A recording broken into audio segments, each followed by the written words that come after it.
Good morning. So, I've been keeping a close eye on Ian. Um, currently, I'm currently in Meridian, Mississippi. We're starting to see some cloud formation over here this morning. So I'm expecting some rain in the forecast. Although you may not see it at the moment here, but currently where I am, you definitely see it. But let's take a look at Ian here. I'm guessing Ian hasn't impacted Cuba just yet. Should be there sometime through today. I'm assuming. I'm paying attention to the track here. So it looked like it's not going to be a direct hit with Tampa. However, it's close enough to where Tampa is definitely going to get definitely going to get a decent part of this. As you can see, it's almost inland, almost to Lakeland, which means I'm expecting the whole city of Tampa to feel this. Not anything catastrophic, but it's gonna be strong enough where the stores and everything should be shutting things down. Of course, everyone's gonna clear out the racks of supplies and everything at your local stores and supermarkets. Now, I'm looking at where this thing is going inland. This is what I'm really trying to pay attention to here is where is this thing going? Because you had a couple of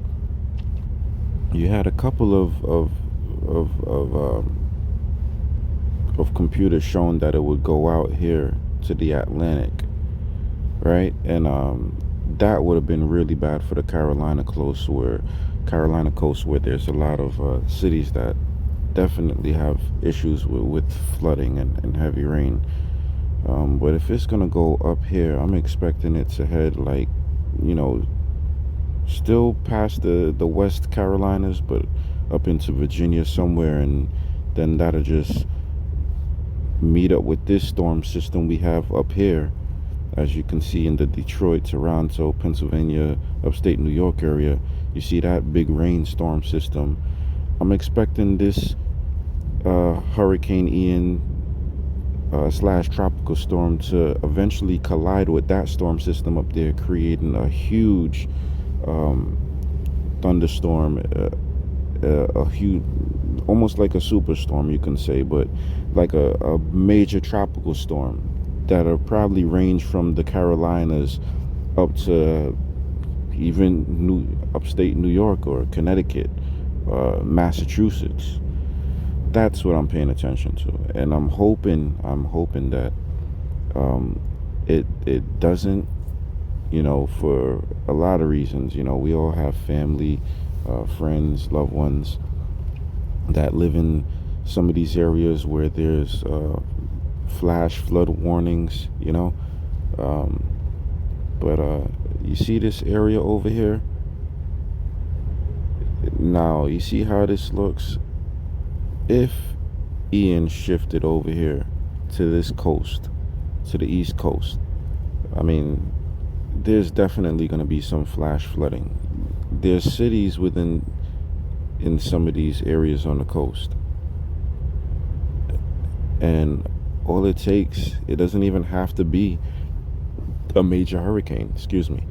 It can just be something as bad as a really big tropical storm, thunderstorm, high winds, um, you know, tornado warnings, and that can do damage, knocking trees down.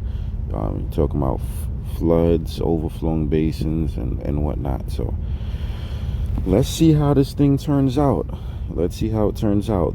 The worst part of Ian should be once it gets past Cuba and before it touches down with Florida. They're expecting it to be to a Category 4 and Category 3 by the time it makes contact with Florida.